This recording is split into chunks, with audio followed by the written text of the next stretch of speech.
So I saw Steven vs. the movie, and I like it. I mean, were you expecting anything less? Of course I like this movie, but that's mostly because I already like the show. When I heard this series was getting a movie, I was like, yeah, I wasn't really all that excited, but I decided to watch anyway. The movie takes place 2 years after season 5 ended. We see Homeworld has changed a lot by Steven's influence. Steven has sent a message across the universe of how he wants to be on Earth and around the people he loves. On Earth, we see humans and gems live peacefully together. The gems that live on Earth have their own little town called Little Homeworld. But anyway, when Steven is relaxing with the gems, a giant injector descends from the sky with a gem running on it. Her injector drills into the ground, releasing a toxic biopoison. We learn later that her name is Spinel. Pearl seems to know her, and this new gem proceeds to fight Steven and Gems while singing an awesome villain song. This song is called Other Friends, and I freaking love it. That's right, I heard the story over and over again. Gee, it's swell to finally meet her other friends. That's right, I heard the story, don't really like how it ends. Gee, it's swell to finally meet her other friends. She poofs all the gems except for Steven while using an energy scythe called Rejuvenator. While she does hit him with it, it doesn't poof him. Steven manages to hit Spinel with the scythe and she poofs. Steven also realizes something is wrong with his powers. When they reform, we learn that the Rejuvenator wiped their memories. Basically, the scythe hit their factory reset button. Now the gems act like how they were when they first were created. When Spinel reforms, she is happy and playful. We learn that she was made to be a playmate and a best friend. By the way, I really love Spinel's design. The way she looks, the way she moves, it's just great. Spinel moves and looks like an old-timey cartoon character you've seen in the 40s. Also, has anyone else noticed that she looks like Mickey Mouse? I mean, look at them. They're kinda similar. So the whole movie's about trying to get the gems' memories back. And this being the first when Steven has her learning everything. Pearl, second when the gems go to a rock show. Yeah, I don't get it either. Next being Spinel when she and Steven visit the garden. Then Garnet when the gems fight Spinel again. Okay, I say the whole movie's about getting their memories back, but it's also about reminding them how much they change over the course of the series. And this changes back when she learns to accept herself as who she is. Pearl learns to live for herself rather than waiting for someone to give her a purpose. Garnet turns back because of truth? Yeah, I really don't get it, and I think it's supposed to be love, but I'm not really sure. Spinel changes back, but she changes back for the worst. When Spinel gets her memories back, we learn that she was Pink Diamond's playmate. Pink Diamond liked playing with her, but over time she found Spinel very annoying, and overall she got bored with her. And her song Drift Away, Pink tells Spinel she wants to play a game. She tells her to stand there and wait in the garden. She leaves Spinel there, waiting for 6,000 years for Pink to come back. But when Spinel sees Steven's message, she breaks down and cries. This song is one of my favorites in the movie, probably in the whole series. It really tells the character's story in just a few minutes.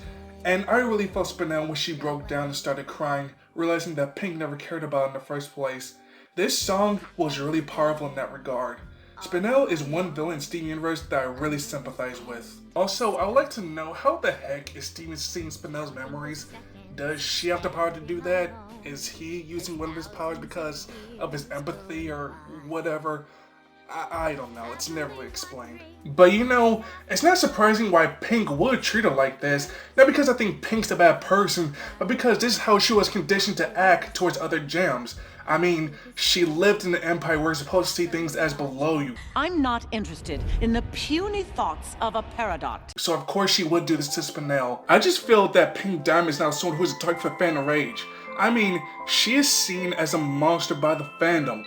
But hey, the other diamonds, they're fine, despite the fact they committed 2 acts of genocide, one being a cluster and the other being a corruption light. Actually, more than 2, because when they colonize a planet, it looks like this. And no, do not take this into account that I condone Pink's actions, since I don't. She did leave someone for thousands of years that left them in such a bad mental state. But anyway, they both become friends and Spinel turns off her injector. Spinel starts having a mental breakdown, then Steven kind of being an idiot, which makes her turn to the dark side again. Steven and Spinel fight on top of the injector, with Steven singing a song called Change, which I do like. The song tells Spinel and the audience how you can change for the better, but it's up to you to make that change. Just can it, won't ya? You can't just make everything better by singing some stupid song! Yeah, but that's still what happens! No, really. After the song, everything's better and Steve and Spinel are friends again. But hey, this is the universe, nothing kinda happens a lot in the show. The movie concludes with the Diamonds coming to Earth and taking Spinel with them back to Homeworld because she reminds them of Pink. And that's it. My final thoughts on this movie is that it is good, but it does have some flaws. So yeah, it's pretty much like the show in that regard. I do enjoy Spinel as a character. She is relatable, but that's not what makes her great. What makes her great is how engaging she is in the movie. All that stuff's easy for you to say. When you change for the better. When I change for the worse! I used to be just not good enough. Just not good enough for Pink, but now, I'm not good at all! That part right there, I felt that. And you can really feel her pain in her voice. I like how the top of the injector shatters since it does look like a heart, and it's supposed to represent Spinel's heart when she breaks down. Well, metaphorically, since gems don't really have hearts. Look, it's symbolism and I love it. And her whole edgy look we see when she first shows up makes sense. The black lines on her face represents tear streaks, and her gem, which is the upside down heart, represents her heartbreak. Sometimes she can be annoying, but other times she's tolerable. But I do have a question. How does Spinel get her hands on her rejuvenator and that giant injector? It's also never really explained how she knows how the injector works the way it does. But I do wonder if Pink forgot about Spinel. I'm guessing she did because she never bothered to go get her. But now, because Rose is dead, she's always seen as a monster because she's never able to make up her own mistakes. Also, with the characters like Connie, Bismuth, Lapis, and Peridot, they don't do much. Connie is gone for most of the film. I feel Bismuth, Lapis, and Peridot are only here to boost Steven's confidence and morale in the song Who We Are. The Diamond's only here in the beginning and the end to take Spinel back to Homeworld, and that's it. But overall, can I recommend this movie to non-Steven Universe fans?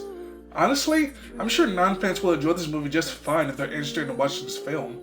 The movie itself has a fine message about change that kids can take in, but the general audience probably won't enjoy it as much as the fans. Someone who enjoys musicals, or don't enjoy them like I do, I still suggest give this movie a shot. Who knows, you might be pleasantly surprised. Anyway, I hope you all enjoyed this video. Thank you all for watching. Until next time, take care.